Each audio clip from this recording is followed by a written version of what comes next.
¿Qué tal, amigos? ¿Cómo están ustedes? Espero que muy, pero muy, pero muy bien. Nosotros acá desde el espejo, con estos fragmentos de imágenes que nos prestan nuestros entrevistados para construir entonces entre todos la posibilidad de vernos, la posibilidad de reflejarnos, la posibilidad de enriquecernos íntimamente, interiormente, socialmente, para poder seguir transitando en forma más auténtica, más feliz y más positiva este camino de tantas interrogantes que nos planteó este tiempo que estamos viviendo.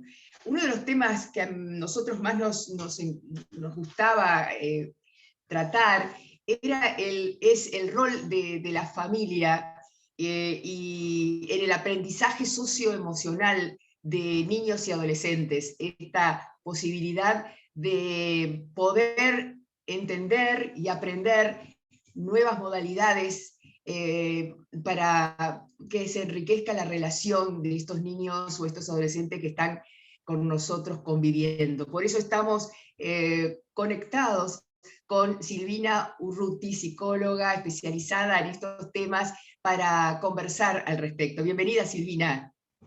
Hola Raquel, ¿cómo estás? Muchas gracias por la invitación. Bien. ¿Qué es esto del aprendizaje socioemocional? Bueno, es importante acá empezar capaz por un concepto que se repite bastante, ¿no? Y que trae a la familia como la unidad básica de la sociedad, ¿no? ¿Y cómo entendemos esto? Y bueno, lo que pasa es que la familia es como el primer lugar, el primer contexto en donde las personas tenemos la posibilidad de empezar a vincularnos socialmente, de empezar a aprender normas, de empezar a aprender sobre el manejo de las emociones y cómo repercuten mis conductas en el otro, ¿no? De nuestros primeros vínculos con figuras de autoridad, como pueden ser los padres o referentes, y también con pares cuando hay hermanos, por ejemplo. Bien. Esto se está construyendo desde el momento mismo de la concepción, luego el nacimiento, luego la inserción de esa nueva vida en ese contexto que le ha tocado.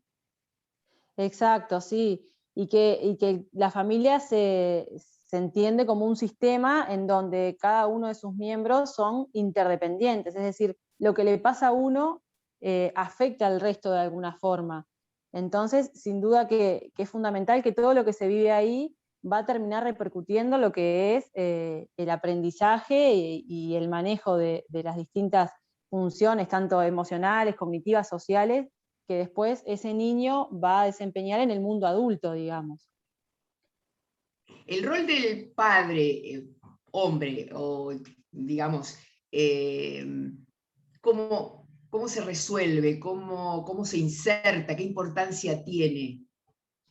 Y bueno, en realidad cada uno de los referentes cumple como con distintas funciones dentro de la familia y lo importante es lograr llegar a un complemento, a complementarse.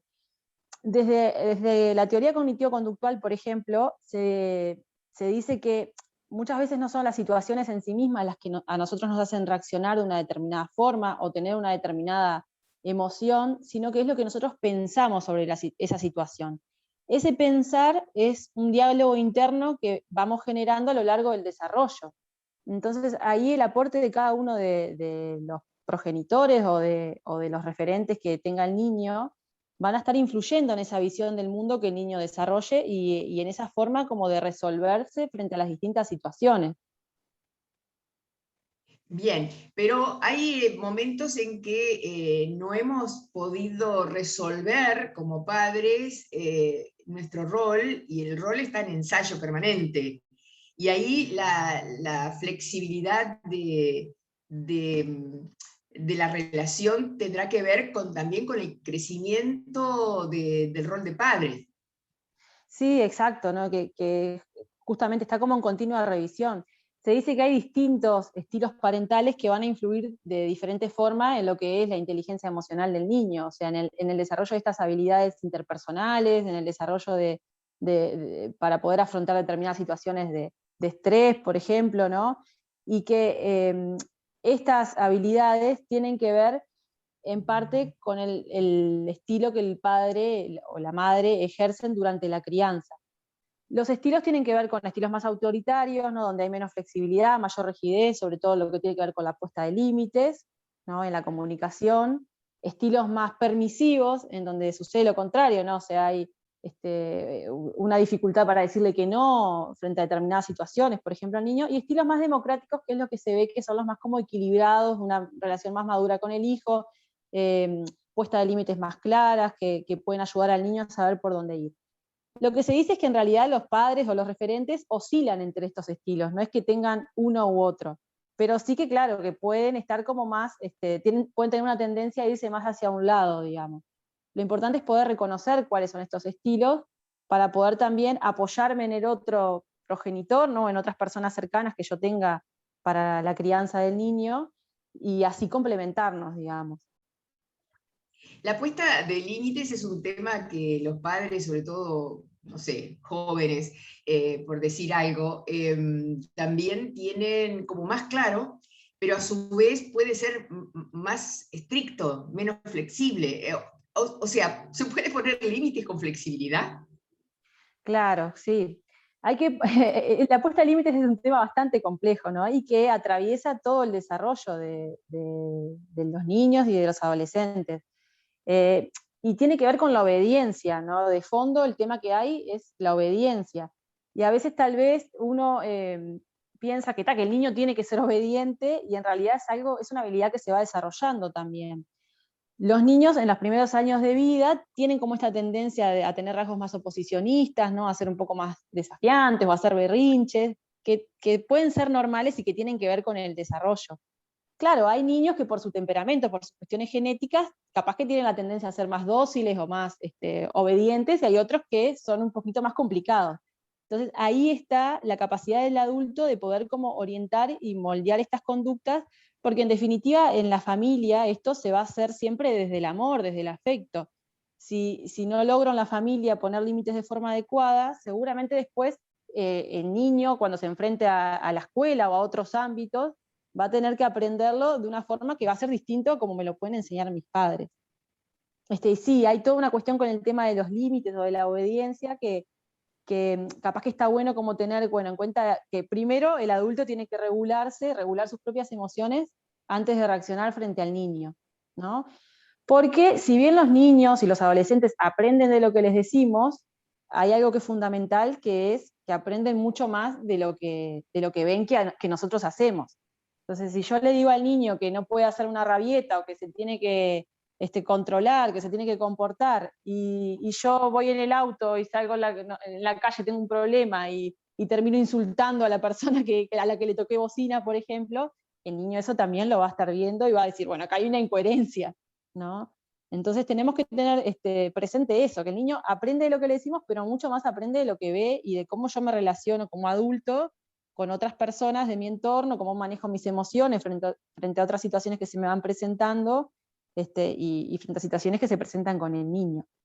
Entonces, primero eso, primero regularnos nosotros como adultos, ¿no? No responder frente al niño con la emoción activada, digamos. Las emociones hacen como un pico cuando vienen, digamos, donde uno las siente más intensas, ¿no? A nivel físico incluso, y después tienden a bajar. Entonces, antes de de tener una reacción o de tomar alguna decisión, tengo que lograr que esa emoción baje. No sé, retirarme un momento, respirar, decirme algunas palabras que me ayuden como a tranquilizarme, ¿no?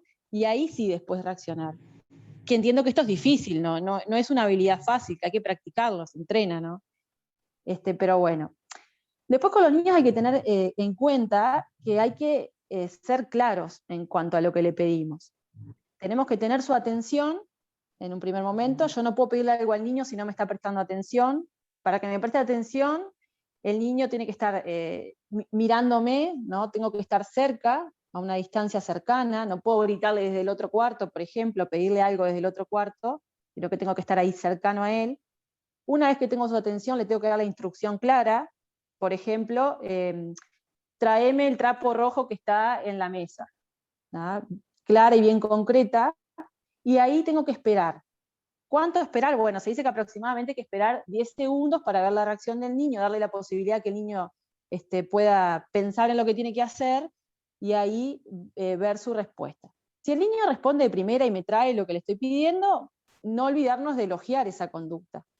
Porque a veces caemos como en el error de solamente señalizar las conductas problema, ¿no? O de, bueno, te pedí que hicieras tal cosa y no lo hiciste, y nos olvidamos de que cuando el niño hace algo que nosotros esperamos, tenemos que dar como un reforzador que va a hacer que esa conducta tienda a repetirse.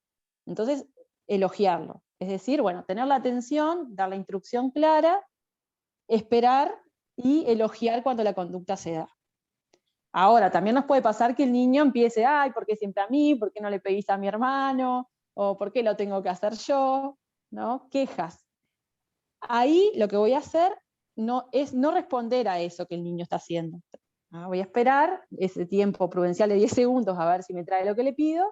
En general los niños a veces ceden y por más que protestan lo hacen. Si no lo hace, vuelvo a repetir la instrucción de la misma forma, ¿no?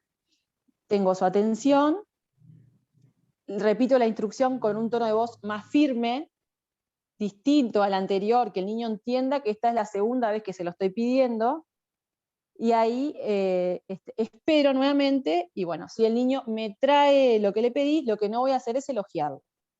Sí agradecerle, pero no elogiar, porque si no puedo reforzar esta conducta de, bueno, después de la protesta, después de la segunda vez que te lo pido, ahí sí me obedeces, digamos. ¿Ah? Y bueno, después vienen las situaciones más complejas. ¿Qué pasa si yo lo pido 2 veces y el niño igual así sigue sin obedecerme? ¿No? Y acá viene lo que se llama instigar a la conducta, que no es ni castigar, ni insultar, ni buscar un método agresivo, digamos, sino que es guiar al niño a que pueda hacer lo que le estoy pidiendo. Un ejemplo para esto es como cuando yo le enseño al niño a escribir. Cuando estamos enseñando a un niño a escribir, le agarro la mano y entonces intento que haga lo pongo en el cuaderno, intento que haga las letras, ¿no? Entonces, esto es lo mismo, o sea, voy a acompañar al niño y lo acompaño a que pueda cumplir con la tarea que le estoy pidiendo. ¿No? Justamente por esto, porque la obediencia o el poder cumplir con ciertas normas o con ciertas actividades que tal vez no nos gustan, pero que tenemos que hacerlas, es algo que se desarrolla y que tiene que desarrollarse desde un adulto que pueda regular sus emociones y que pueda enseñar al niño de una forma eh, calma, ¿no? Que a veces es complejo, más en estos tiempos que estamos viviendo, en donde hay mucho desborde, hay mucha sobrecarga, y que entonces tal vez uno pierda un poco de vista esto. Uh-huh.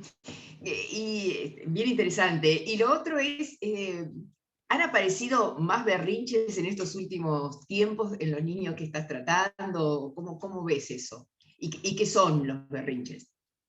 Bueno, es que todo esto muchas veces termina como potenciando algunas cosas que ya existen que con el encierro, con la falta de actividades, ¿no? Con la limitación más en los vínculos sociales o en actividades de ocio que el niño hacía, terminan como resurgiendo, digamos, o terminan siendo como un poco más frecuentes. Y hay algunas que tienen que ver con un proceso normal, bueno, de transitar esta situación. El tema es ese, el tema es intentar como adultos muchas veces no perder la calma frente a eso. No, intentar tomarme el tiempo como para regularme para después responder frente a la situación. Porque todo esto que tiene que ver con el estilo parental, que influye en la inteligencia emocional, todos estos términos más técnicos, digamos, en definitiva en lo que terminan repercutiendo a la larga es en el manejo que hace el niño o el adolescente y después el adulto, por supuesto, ¿no? Frente a las situaciones de estrés, ¿no? Frente a las situaciones que implican eh, afrontar cosas complejas de la vida, o afrontar emociones que son más fuertes. Entonces, como adulto yo lo que voy a hacer es dar un modelo para que el niño después se pueda desenvolver bien en lo que tiene que ver con el contexto social y que pueda tener una salud mental adecuada, digamos. Uh-huh. O sea que no han aumentado, sino que es parte del desarrollo casi normal de los niños, que puede No, aparecer el claro. berrinche presente. No, si bien sí hay síntomas que nosotros los vemos como más presentes, ¿no? Y que vemos como algunos desajustes que tal vez no se daban. Por ejemplo, todo lo que tiene que ver con rutinas, que tal vez la escuela o el liceo organiza bastante, da horarios de para levantarse, da horarios para acostarse, horarios para tareas, horarios para las comidas, ¿no? Como que estructuran la vida del niño, del adolescente y del adulto también, que se basa también en esos horarios para sus propias rutinas.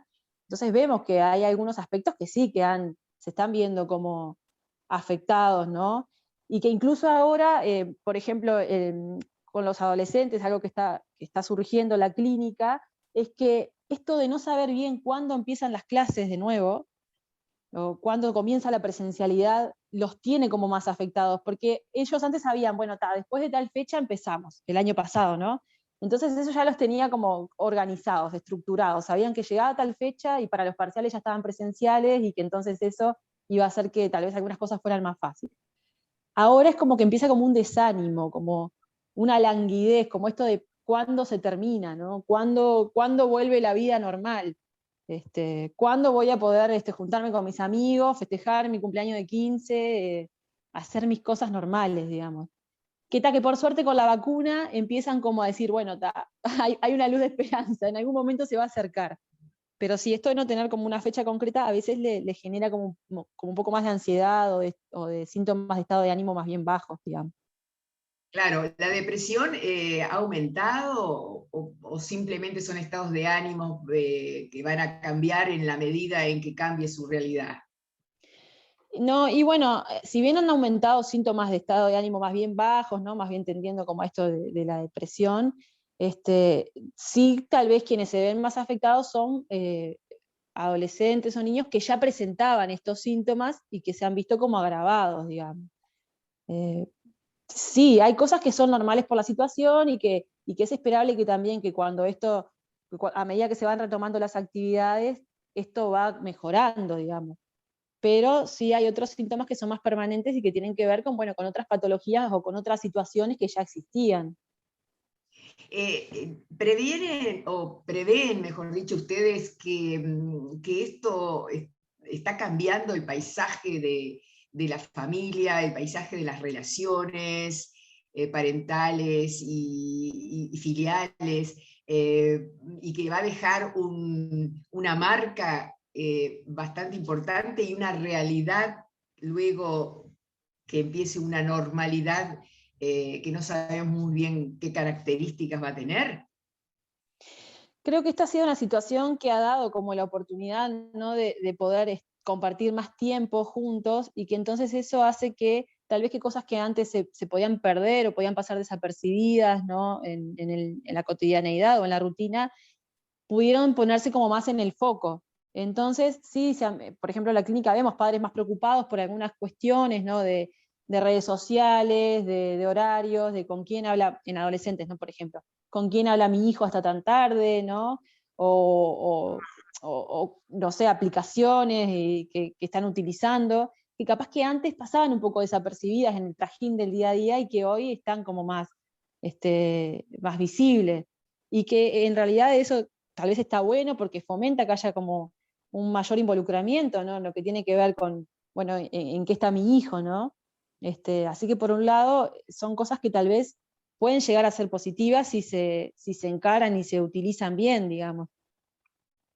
Entonces, digamos, los medios y las redes ocupan un lugar preponderante y ya lo ocupaban, pero hubo más espacio, más tiempo y bueno, más visibilidad para los adultos, ver qué espacio, qué tiempo, qué quantum esto ocupa en la vida de sus hijos.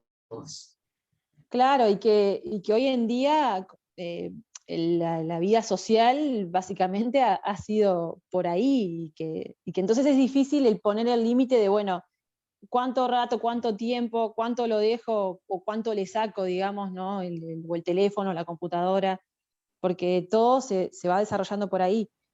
Y tal vez lo que hay que preguntarse, bueno, más allá de cuánto rato está en las redes sociales o en la computadora, en los juegos, ¿no? Porque los chiquilines, por ejemplo, más de etapa escolar y los primeros años del liceo también se conectan mucho a través de los juegos en línea y conversan por ahí también, ¿no?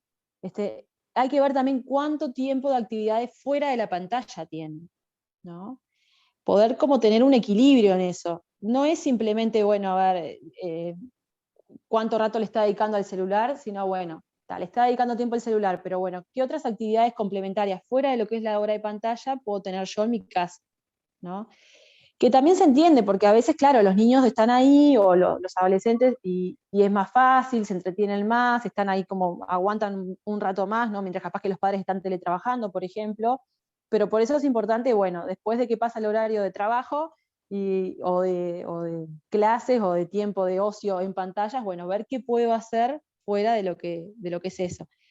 También involucrarse en las Entonces, actividades que tienen, perdón. claro, sí, sí, eso está bueno, involucrarse en las actividades, ¿no? Sí, claro, saber en qué andan, ¿no? Sobre todo, bueno, en la infancia y en los primeros años de adolescencia hay que estar como esto, pendiente, saber en qué está mi hijo, o preocuparme de preguntar, bueno, a qué juegos está jugando, qué series está mirando, cuáles son las redes sociales que tiene, a qué youtubers siguen, porque eso influye bastante también en todo lo que tiene que ver con su desarrollo y en qué está. Capaz que a veces vemos conductas extrañas y decimos, ay, ¿esto de dónde salió? Y tal vez tiene que ver con alguien a quien está siguiendo en las redes, por ejemplo, ¿no? O con una serie que Claro, está mirando. claro. Claro, ahora, ¿qué se aconseja o qué sería favorecedor? ¿Regular esos tiempos? Por ejemplo, llega, no sé, a una hora en que hay que reunirse, que los padres pueden y que los chicos están ahí y pueden, no sé, hacer una merienda o la cena o lo que fuera juntos, cortándolos, porque yo lo que veo, lo veo muy cercano, es que siguen enganchados, o sea, pueden estar en una reunión familiar, pero siguen enganchados con las redes. Exacto, sí. Sí, siempre lo importante es regular. ¿Por qué? Porque justamente es como hablamos de la obediencia, por ejemplo, que era una habilidad que uno va adquiriendo, ¿no? Esto también, los niños o los adolescentes no tienen desarrollado lo que tiene que ver con la parte del cerebro que se encarga de la toma de decisiones. Entonces, el adulto ayuda en esto. Lo que tiene que ver con el celular o las pantallas, claro, ellos ahí tienen todo lo que les gusta, tienen juegos, si se aburran cambian a otro, si se aburren de juego miran una serie, si se aburren de la serie ponen otra y miran otro capítulo, entonces es muy difícil que logren desengancharse por sí mismos. Hay niños o adolescentes que tal vez lo logran mejor que otros, pero la realidad es que el adulto tiene que mediar ahí en esto del control para que ellos logren autocontrolarse cuando sean más grandes, ¿no? Que aprendan que, bueno, ahora esto no puedo, tengo que hacer otras cosas, y bueno, y después en otro momento podré volver a utilizarlo.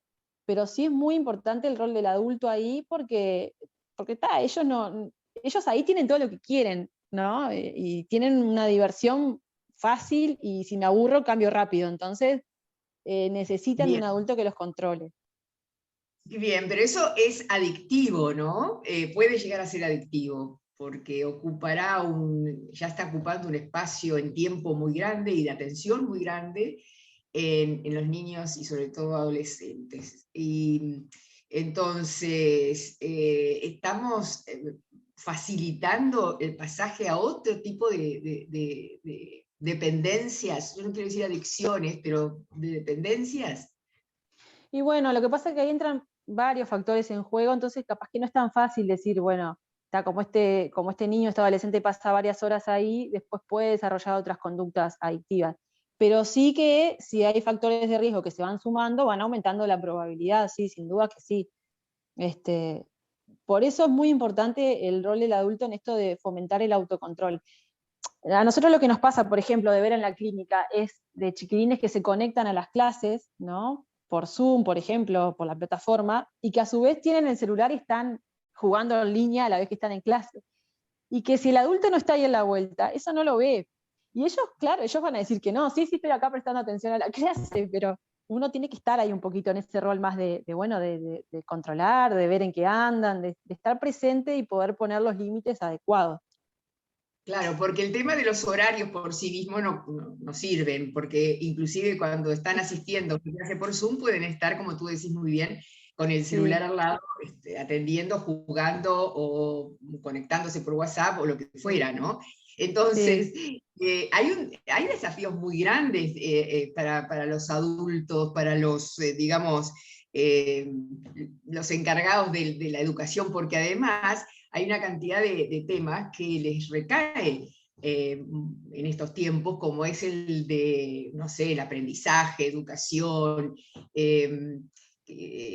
todo ese espacio, ese vacío que no se ha llenado. Sí, sí, sin duda que es una cuestión bastante como importante y pesada, ¿no? Para los padres y para referentes cercanos que tiene el niño o el adolescente. Pero sí, hay que pensar también que, bueno, que esto en algún momento va a volver como a su cauce normal. Mientras tanto, tenemos que intentar hacer lo mejor posible, lo mejor que esté a nuestro alcance, para que esto no se transforme en hábitos que después resulten poco saludables para el desarrollo del niño o el adolescente. Porque ya hace bastante tiempo que venimos como con esta modalidad y el tiempo hace al hábito, digamos. Entonces, después deshabituarse, por ejemplo, de lo que tiene que ver con esto de, bueno, no prestar atención a la clase por estar jugando, por decir algo, porque en realidad como todavía no ha pasado, no sabemos bien qué es lo que va a suceder, pero podemos inferir que va a ser un desafío a la hora de las clases presenciales también, ¿no? Bueno, o del tiempo de estar en casa y hacer deberes, por ejemplo. Sí, sin duda que es un desafío importante. ¿Cómo podemos ayudar, no sé, a los padres, a los referentes afectivos, en este desarrollo socioemocional? ¿Qué es recomendable? Además bueno, de todo lo que nos has dicho, de regular las emociones de los adultos, ¿no? Reiterar las órdenes, qué sé yo. Pero cuando estás frente a un adolescente o chicos de 9, 10 años en adelante, esto ya es bastante más desafiante, ¿no? ¿Qué herramientas le podemos ofrecer? Claro. Claro, hay que entender esto siempre en un camino, digamos, en un continuo, ¿no? Porque es verdad que cuanto más chicos, capaz que es más fácil marcar determinadas pautas o marcar determinadas normas de comportamiento, y a medida que se van haciendo más grandes, si yo no lo logré en etapas más tempranas, se me va a complicar un poquito más. Lo que no significa que no lo pueda hacer. Sí es fundamental el tema bueno, de la comunicación, de lograr una adecuada comunicación con los niños, con los adolescentes. Esto tiene que ver con una escucha activa, o sea, si el niño o el adolescente me está contando algo, poder tomarme el tiempo de prestar atención, de mirarlo a los ojos, de dejar lo que estoy haciendo para escuchar lo que me está diciendo, de poder utilizar lo que se llama parafraseo, o sea, repetirme lo que él me está diciendo para ver si entendí bien o para sentir, digamos, que él entienda que yo estoy ahí para él en ese momento, ¿no? Esto es muy importante porque esto va a servir también, si hay una buena comunicación, va a servir para la puesta de límites también. Otra cosa también que es fundamental es lo que tiene que ver con la validación de las emociones. A veces vamos creciendo y nos vamos olvidando de la importancia que tienen determinadas situaciones en nuestra vida en otras etapas, ¿no? Por ejemplo, si un niño me cuenta que en la escuela se peleó con un compañerito, o si viene mi hijo adolescente y me cuenta que se peleó con su primer novio, que está muy mal, ¿no? Y yo lo veo llorando, capaz que decir, no pasa nada, no importa, ya está, ya te vas a olvidar, o ya van a venir otras personas a tu vida, es sacarle importancia a lo que el adolescente o el niño está sintiendo en ese momento. Y eso es fundamental, o sea, la validación de las emociones es fundamental, primero para que la persona, bueno, entienda lo que le está pasando, entienda que tal vez es normal, ¿no? Que se sienta de esa forma, que no es que esté mal que se sienta así, y para poder aprender a manejar mejor otras situaciones que se le presenten. A veces tal vez nos enojamos más con la forma de expresar la emoción que con la emoción en sí misma. Entonces tal vez lo que tenemos que hacer es validar la emoción, no la conducta que se tiene. Pero siempre intentar esto de, bueno, entiendo que te sientas así, yo también estaría mal en tu lugar, pero bueno, vamos a ver cómo podemos resolver esto de otra forma. ¿Tá? Después, bueno, el tema de los límites que tienen que ser claros, que no pueden haber incoherencias entre los padres o entre los referentes, porque si uno dice una cosa y otro dice otra, también ahí vamos a entrar en inconsistencias que van a perjudicar al niño o al adolescente. Entonces, la comunicación entre los adultos que están encargados de esos niños es fundamental, ponerse de acuerdo, ¿no? Muchas veces hay problemas que tienen que ver con los hijos, que en realidad se parte de la base que tiene que ver con los adultos a cargo. Hay diferencias entre los adultos a cargo que terminan repercutiendo en los hijos. Entonces, ponerse de acuerdo entre los adultos es fundamental también. Y bueno, eso es como muy, es fundamental como tenerlo en cuenta, ¿no? Cuando los chicos les cuesta expresar, ¿no? Le pasó algo con una relación, con un amigo, con una amiga, o con su novio, con lo que fuera, y son herméticos, son cerrados, les cuesta comunicar. ¿Qué es lo apropiado? Lo importante es poder justamente esto de estar igual disponibles para hablar, ¿no? A veces capaz que a ellos les cuesta, pero si nos escuchan y nosotros intentamos comprender lo que le pasa, intentamos, sin presionarlos, por supuesto, ¿no? Poner en palabras lo que nosotros creemos que les está sucediendo, puede llegar a servirles también. A veces, claro, hay padres que dicen, yo hablo, intento, pero no me dicen.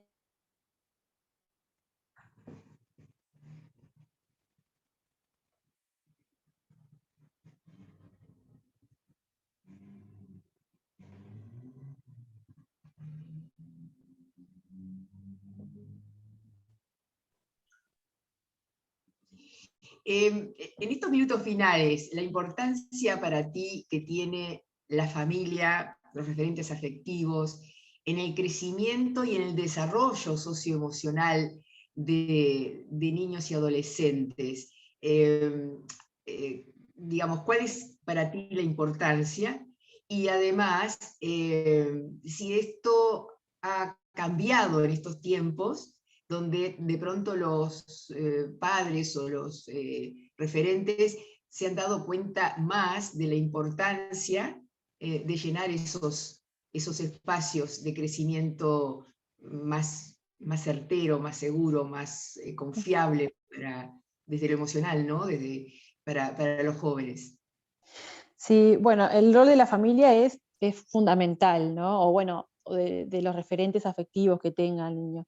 Es fundamental porque es, como decíamos hoy, es el primer lugar donde el niño aprende lo que tiene que ver con la alfabetización emocional, esto de identificar emociones, aprender a cómo reaccionar, a cómo afectan mis conductas al otro, ¿no? Entonces, el modelado que ofrecen padres o referentes en esto es como tiene una incidencia muy grande y que incluso está demostrado por las investigaciones que un manejo, un estilo parental muy autoritario, muy permisivo, termina influyendo en cómo después los niños o adolescentes responden frente al manejo del estrés y al estado de ánimo. Entonces, es muy importante tener en cuenta esto de poder ser unos buenos modelos, ¿no? Por supuesto con nuestros errores y con nuestras limitaciones, pero que siempre podemos como estar corrigiéndolos y aprendiendo y viendo qué podemos hacer mejor o apoyándonos en otras personas que tenemos cercanas para la crianza. Entonces, sí, el rol de la familia es fundamental en esto que tiene que ver con el desarrollo socioemocional, porque los primeros años del desarrollo socioemocional se dan ahí. Después, por supuesto, entran en juego, bueno, escuela, el entorno, otras personas significativas, pero los primeros años están ahí y van a afectar a todo lo que tiene que ver después con la salud mental también en el desarrollo de esta persona, ¿no? Y sí, que en el último tiempo esto se ha visto como sobrecargado, digamos, pero es importante esto de la resiliencia que tiene la persona, la resiliencia que tienen los adultos también, para poder como adaptarse y sobreponerse para manejar estas situaciones nuevas que nos tocan vivir. Es importante buscar ayuda, sobre todo cuando uno se siente más desbordado, buscar ayuda de las personas cercanas que tenemos que nos pueden ayudar con la crianza. No quedarnos solos en esto, porque eso hace que uno se sienta mucho más sobrecargado todavía. Uh-huh. La consulta ha, digamos, aumentado en estos tiempos con respecto a estos temas. En este último tiempo se han incrementado algunas consultas, sí. Sí. Por esto de que hablábamos hoy, ¿no? Como se prolonga en el tiempo y empieza a aparecer como esta desesperanza, empiezan a pesar mucho más algunas conductas que son como complejas, digamos, y que empiezan como a escapar al manejo, y sí han aumentado las consultas. Y el miedo de pronto también está agazapado ahí, ha aparecido en los adultos. Claro, como este temor a, bueno, no estar haciendo las cosas bien, o a qué puedo hacer frente a esta situación para que no se vaya de las manos, ¿no? Uh-huh. Yo te agradezco muchísimo, Silvina, este encuentro contigo, y nada, si te queda algo por decir, alguna herramienta, algo que quieras compartir para los padres, eso va a ser muy bienvenido en estos 2 minutos finales. No, bueno, esto, ¿no? Uno como padre, imagino que siempre tiene como este temor a, bueno, a ver si estoy haciendo las cosas bien o mal, o cómo puedo hacer para el buen desarrollo de mi hijo. Y fundamental esto, ¿no? Mantener una buena comunicación, validar las emociones de mi hijo, ayudar en esto de la identificación emocional, hacer una puesta de límites que sea clara, y saber que podemos cometer errores, que esos errores pueden corregirse y que está bueno poder como aprender de eso para enganchar en el buen desarrollo de esta persona que va a ir creciendo y va a ser parte de la sociedad, digamos. ¿Tenés hijos, Silvina? No, no, todavía no. Bueno, espero que sea pronto, si es lo que quieres, y que, bueno, va a tener allí seguramente todas estas cuestiones de las que estamos hablando y de las que estás preparada para ofrecer a los demás. Te agradezco muchísimo. Bueno, muchas gracias, Raquel, gracias por la invitación. Seguiremos, la seguiremos. Gracias. Chao, hasta luego. Chao.